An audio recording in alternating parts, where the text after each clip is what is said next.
What's up, Team 116? Well, let's continue our journey through the Bible.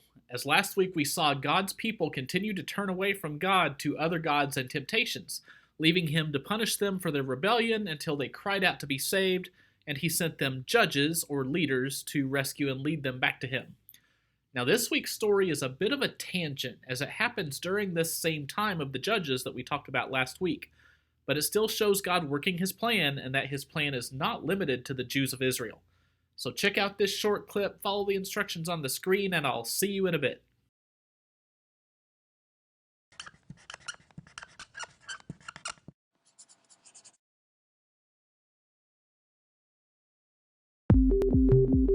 There was a man named Elimelech and his wife Naomi who lived in Israel during the time when the judges were in charge.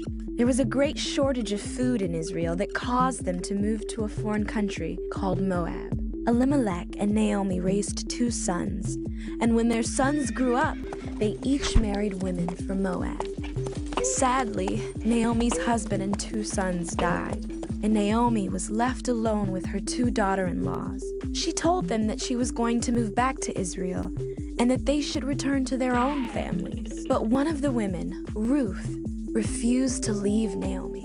She said, "Wherever you go, I will go. Your people will be my people, and your God will be my God." So Naomi and Ruth moved back to Israel to begin a new life. One day, Ruth went to a field to pick up the grain that the farmers had left behind. Little did she know that the owner of the field was Boaz, a relative of Naomi. Boaz was kind to her and offered her to come find food whenever she wanted. Naomi was getting older, so she came up with a plan to provide for Ruth once she was gone. She suggested that Ruth sneak into Boaz's bedroom while he was sleeping, uncover his feet, and ask him to take care of her. Ruth took Naomi's advice. She uncovered Boaz's feet and laid down next to him. In the middle of the night, Boaz woke up startled. Ruth asked him to care for and protect her. Boaz said he needed to first buy the land she lived on so that he would have the right to marry her. So Boaz brought together the decision makers of his town and asked for permission to buy the land. The leaders gave Boaz permission and prayed that God would help Ruth be a great wife.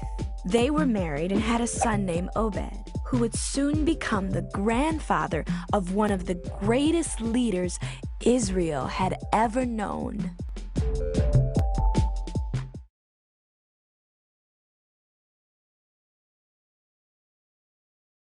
So my See the Story today, I found these pictures of grain stalks and I tried to form them into a heart. So hopefully you can see a heart out of that, and hopefully you'll see my tie-in for that as we go through this. Now, the book of Ruth is an interesting book for a couple reasons. For one, the vast majority of the narrative is focused on women, mainly Ruth and Naomi. Now, today that doesn't sound like a strange big deal, but given the general importance or lack thereof given to women way back then, this is a huge deal. And it also helps to many, including myself, to validate the credibility of the Bible, because there are thousands of years of history where people could have canceled Ruth, erasing her story from history, or at the least keep it from being in the Bible. The fact that so many people over time, so many men who were responsible for this, left her story in due to the inspiration of God should speak volumes. Now, the other interesting thing about Ruth is that it's essentially a love story, albeit a short one, and it's not completely a romantic one. Now, remember last week, we just got done seeing Israel get their freedom, conquer the promised land, and go through this cycle of rebellion and redemption. So why would God want us to look at this love story right after all that? I mean, I don't get it. How does that make any sense? I don't understand. Well, I think as we look into this story and point out a few things, you'll see how Ruth's story shows us an example of God's longer-term plan. Now, as they mentioned in the video clip, Naomi, her husband, and her sons left Bethlehem for the foreign land of Moab because of a severe famine. Over a period of about 10 years after moving, Naomi's husband unfortunately died, her sons married women from this foreign land, but then they also died, leaving all 3 women as widows. Sometime after that, Naomi learned that God had blessed Israel with good crops again and decided to return home. Now, I'm going to hit the pause button and stop right here for a moment and point out something that I'll draw more on later. But remember, Ruth's story happens in the days when the judges ruled. Remember also what happened during the time of the judges. God's people rebelled, God punished them, and then when they turned back to him, he raised up a judge to lead them and bless them again. Now, we aren't told explicitly, but you can infer from this that Naomi and her family left Bethlehem during one of these times of rebellion, which is why there was such a great famine. Then when she hears God has blessed them again and returns home, that it's during a time when one of the judges has rescued his people and is leading them in a time of redemption and blessing. Now, do you want to try and make an even closer connection? While we aren't told specifically which judge's time this happens during, and while we aren't told hardly anything about some of the judges, there is one moment mentioned in Judges that could explain this period of famine. Whenever the Israelites planted their crops, the Midianites, Amalekites, and other eastern peoples invaded the country. They camped on the land and ruined the crops all the way to Gaza and did not spare a living thing for Israel, neither sheep nor cattle nor donkeys. This scripture was right before Gideon was called to be judge, and it's also worth noting that a couple judges before Gideon was Ehud, who defeated the king of Moab and led to peace between Israel and Moab. Moab being the land Naomi's family fled to and where Ruth is from. Now, again, we aren't told specifically, so we can't say for sure, but did Ruth's story overlap with Gideon's? Kind of cool to think about. Naomi's daughters-in-law start to travel with her, but she tells them to go back to their own relatives, knowing that they will be foreigners in her hometown and that there is nothing for them there. Look, said Naomi, your sister-in-law is going back to her people and her gods. Go back with her. But Ruth replied, don't urge me to leave you or turn back from you. Where you go, I will go, and where you stay, I will stay. Your people will be my people, and your God, my God. Think about what all Ruth is giving up here to go with Naomi. She is giving up her own family, her own culture, her people's false gods, the guaranteed security and provision that all of that brings her. She gives up all of that to be a foreign widow living with another widow, which holds none of the guaranteed security, provision, or comfort that her own land and people do. But Ruth has clearly come to love not just Naomi, but God, and declares as much. So they move back to Bethlehem, but with no guaranteed provider for them, which is typically the role of the men or the husbands, Ruth decided to do what she could to be the provider. And Ruth the Moabite said to Naomi, let me go to the fields and pick up the leftover grain behind anyone in whose eyes I find favor. Now, let's understand what she's having to do to be a provider. The field's owner had hired servants that would pick the grain stalks and harvest them, but any that they happened to let fall to the ground were left behind. Ruth's way to provide was to pick up the stalks that got dropped, which were both usually very few in number and also dirty because of laying on the ground and likely getting stepped on and stomped all over as the harvesters moved past them. Now, I love to read verses like verse 3, though, which says, as it turned out, she was working in a field belonging to Boaz, who was from the clan of Elimelech.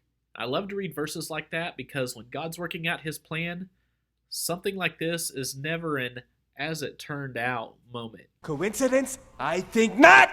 Now, why is it such a big deal that she happens to end up in the field of this guy Boaz? Well, Boaz is a close relative of Naomi and by extension Ruth. The Israelites had a cultural allowance for what were called guardian or family redeemers, which comes from Moses' time, mainly during Leviticus, but is also talked about in Numbers and Deuteronomy. This allowed for family in dire straits to turn their closest relative and receive help and provision, and it was expected of that relative to provide whatever help and provision was needed to rescue, save, and preserve them. More on that in a bit. So once he learned who Ruth was, Boaz took on the responsibility to help provide for Ruth and Naomi. He provided her safety by ordering all his other workers to be kind to her.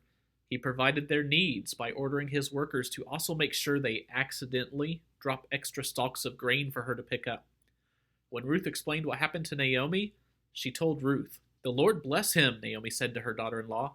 "He has not stopped showing his kindness to the living and the dead." She added, "That man is our close relative. He is one of our guardian redeemers." Now, for those who like to see evidence that love and kindness is contagious, that's exactly what we have going on in Ruth. Ruth has showed love and kindness by trusting God, moving with and providing for Naomi. Boaz, being aware of Ruth's love and kindness, showed his own love and kindness to her through his actions while she walked his field. And as we reach chapter 3, we see Ruth's love and kindness now be contagious with Naomi, as she is ready to help provide for Ruth by finding her a husband and permanent home. Now, this is also where we get into some different cultural romantic actions. Naomi gives Ruth this plan of what to do. Remember, Ruth is a foreigner, so she's got her own customs and is likely not familiar with Jewish customs in courting someone to be your spouse. So Naomi tells her, wash, put on perfume, and get dressed in your best clothes. Then go down to the threshing floor, but don't let him know you are there until he has finished eating and drinking. When he lies down, note the place where he is lying. Then go and uncover his feet and lie down. He will tell you what to do. When Boaz had finished eating and drinking and was in good spirits, he went over to lie down at the far end of the grain pile. Ruth approached quietly, uncovered his feet, and lay down. In the middle of the night, something startled the man. He turned, and there was a woman lying at his feet. "Who are you?" he asked. "I am your servant Ruth," she said. "Spread the corner of your garment over me, since you are a guardian redeemer of our family." "The Lord bless you, my daughter," he replied. "This kindness is greater than that which you showed earlier.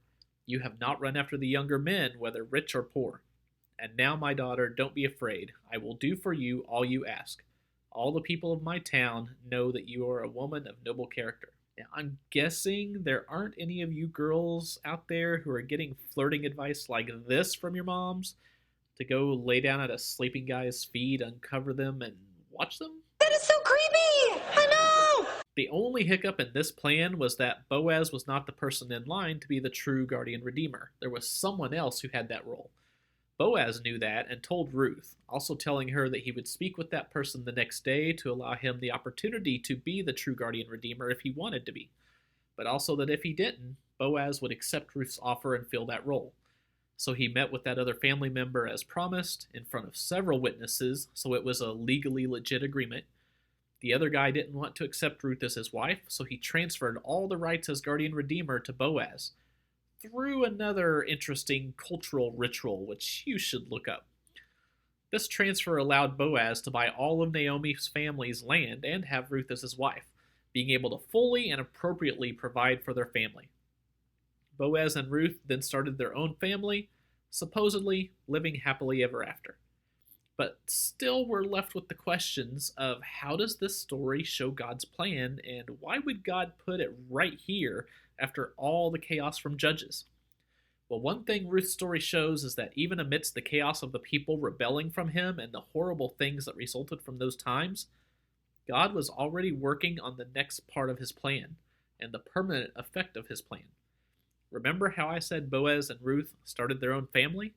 Well, they had a son, and they named him Obed. He was the father of Jesse, the father of David. If those names look familiar, they should. That's the same David that will become one of Israel's greatest kings and leaders for God.